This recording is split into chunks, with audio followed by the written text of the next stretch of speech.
Sindarov melawan Caruana di babak keempat turnamen FIDE kandidat untuk mencari penantang dalam perebutan gelar juara dunia melawan Gukesh Domaraju. Sindarov bermain brilian di babak sebelumnya dan Caruana juga seperti itu. Ini game yang sudah dinantikan oleh para pencinta catur. Langsung aja kita bahas gamenya yang selesai dengan sangat ciamik. Jangan lupa di like dulu, di share dan di subscribe, nyalakan lonceng notifikasi, dan jangan di skip iklannya ya teman-teman, biar RLCS makin semangat bikin konten. Oke, Sindarov pegang bola putih memulai dengan langkah D4, dijawab dengan D5, kemudian putih C4, Queen Gambit, hitam menolak dengan E6, putih kuda F3, dan akhirnya Caruana akhirnya mau juga makan pion C4. Putih E3, hitam kuda ke petak F6, putih makan pion C4, hitam C5 sesuai teori. Putih mengamankan raja, hitam kemudian kuda C6 menekan pion di petak D4, putih Queen E2. Buat teman-teman yang belum tahu kenapa putih berani untuk korbanin pion di petak D4 ini, seandainya ini terjadi, maka apa yang akan dilakukan oleh putih? Maka putih akan benteng ke petak D1, dan apabila Queen ke petak B6, maka kuda ke petak C3. Mengorbankan satu pion, tapi untuk develop buah atau perwira yang lebih cepat dari putih, sementara raja hitam masih berada dalam petak center, ini berbahaya buat hitam. For example, kalau misalkan hitam di sini bisa ke petak E7, maka putih akan gajah B5. Apabila gajah menutup, maka pertukaran dilakukan dan kemudian akan bermain dengan gajah E3. Jadi bakal lambat nih mengamankan rajanya hitam. Kalau Queen ke petak D8, maka dikonter lagi dengan Queen F3. Lah repot lah pokoknya, unggul satu pion tapi kelimpungan hitamnya gitu teman-teman. Kira-kira seperti itu. Itulah kenapa hitam di sini memilih A6. Putih kuda C3, hitam counter dengan B5, putih bishop D3 untuk mengancam diagonal H7, hitam bisa B7. Sindarov ngegas dengan langkah A4 dengan ide mematahkan struktur yang solid dari pion-pion hitam. Hitam mendorong pion B4-nya. Kemudian putih pindahin kuda ke petak center, menawarkan pertukaran kuda sekaligus mengancam pion di petak C5. Menarik, Caruana menjawab dengan langkah kuda A5. Seolah memberikan pion di petak C5 yang sebenarnya adalah ide yang brilian. Kalau putih terpancing, contoh makan pion C5 dengan kuda, maka akan dimakan lagi, kemudian akan ada kuda B3, ancam benteng, ancam pion C5. Jadi tadi cuma keunggulan semu doang yang coba dilakukan oleh Caruana. Jelas tipuan seperti tadi tidak memancing Sindarov. Sindarov lebih memilih menukar kuda di petak F6. Great move. Hitam makan pakai pion. Apabila makan pakai queen, sebenarnya bisa aja ya, dan putih akan E4. Mengorbankan pion D4, kemudian putih akan gajah G5, queen ke petak G6 dan akan benteng AC1. Nih seperti ini. Itulah kenapa Caruana makan kuda pakai pion. Selain itu, dia juga punya tujuan lain. Apa itu? Benteng G8 untuk pin raja di petak G1, dan lihat gajah fianchetto-nya sudah mengancam diagonal ini. Putih makan pion C5, hitam kuda B3. Di langkah berikutnya, Sindarov panen brilian. Dia korbankan pion C6. Dikasih benteng. Kalau dimakan, idenya adalah makan B7, benteng B8 dimakan pion A6. Pion ini jelas akan mengganggu dan raja masih di petak center, kuda bakal dikunci. Hitam nggak terpancing. Dia makan pion pakai bishop. Putih mainin langkah brilian lagi, kuda D4. Berani-beraninya ngasih benteng. Kalau benteng dimakan, idenya sama. Kuda C6, menteri D7, gajah makan A6. Kalau dimakan kudanya, gajah B5. Kalau misalkan menteri B6 pun nggak masalah, maka akan kuda D4 aja dikunci gajah kuda di petak A1 ini. Kalau misalkan di sini gajah ke petak C5, gajah C4, dikunci pokoknya. Gak mau hitam lebih pilih langkah aman, kuda makan kuda, dimakan lagi, dan kemudian benteng G8, ancam G2. Putih mainkan langkah G3.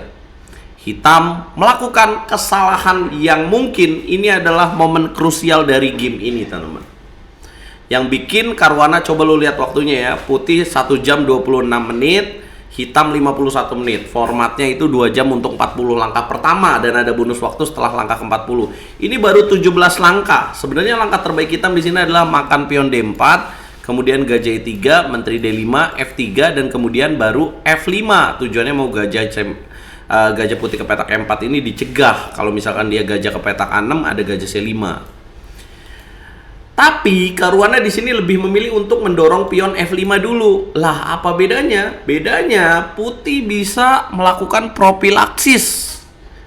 Bahasa keren caturnya nih. Apa itu propilaksis? Untuk mencegah ide Queen D5. Dan lebih hebat lagi, putih mau gebuk pion di petak E6. Tujuannya kalau dimakan dapat gajah, dapat benteng. Dengan gajah C4 ini, bingunglah Caruana dan waktunya keteteran. Dia baru jalan di sisa 16 menit. Lu bayangin coba, ngapain aja dia? Gila, dengan waktu yang banyak tadi, mungkin Sindarov bisa balik lagi ke hotelnya, bisa tidur dulu, balik lagi ke tempat pertandingan baru mulai. Tapi nggak boleh ya. Inilah resiko main catur klasik. Dia harus nungguin Caruana berpikir lama banget dan baru ketemu langkah benteng G4 untuk menghindari gajah enak. Sindarov tidak berhenti dan memperlambat permainannya. Dia mainkan gajah E3 dulu, nggak buru-buru, jaga pion, great move. Hitam menawarkan pertukaran bishop, jelas nggak mau. Putih benteng A ke petak C1. Oke, lu mau tuker, tapi benteng gue juga aktif. Hitam gajah E7. Kemudian putih baru mengambil pion di petak A6. Hitam geser raja F8. Putih bishop B5. Unggul satu pion, hitam bishop ke petak F6, putih benteng F ke petak D1. 3, 4, 5, 6 ya. Hitam memiliki 5 pion, apalagi ada double pawn ini. Hitam raja G7, sisa 5 menit, 50 detik, gajah ke petak C6, baru 24 langkah. Benteng ke petak A5, ditukar, makan lagi pakai benteng. Lah, jadi kuat nih. Tapi Sindarov menemukan cara hebat untuk membongkar ini. Benteng C5 menawarkan pertukaran, benteng takut mundur, dan dia sacrifice the pawn, boom, meruntuhkan struktur solid dari pion hitam. Dimakan sama Caruana pakai pion. Menteri ke petak F3, ancam pion yang hancur ini. Gajah makan B2, benteng makan D5. Oke. Pasti kalian wondering ya, kenapa nggak D4 aja? Kalau D4 menteri F5, ancam benteng, menekan D7. Jadi percuma. Gajah B2, benteng C makan D5, kemudian dimakan lagi, dan kemudian queen ke petak E8. Putih benteng F5, benteng G6. Kemudian H4, kemudian hitam gajah C3, H5. Benteng ke petak A6, mengancam pion. Kemudian nggak peduli, putih menteri G4, raja ke petak H8, tinggal 1 menit. Gajah ke petak D4 skak, hitam F6. Sekarang, temukan langkah pamungkas untuk putih supaya Caruana menyerah. Bukan cuma pamungkas, tapi langkah ini unstoppable, tidak bisa dihentikan. Apa jalan putih, guys? Jalan putih adalah benteng ke petak C5. Ancaman benteng C8, tapi kalau dijaga benteng A8, ada sacrifice rook. Boom! Kalau dimakan, checkmate di petak F6. Gokil nggak tuh? Ayo tebak berapa akurasi dari putih? 97,4%, 36 langkah, hitam 88%. Seorang Caruana, pemain berpengalaman, dikalahkan oleh Javomir Sindarov.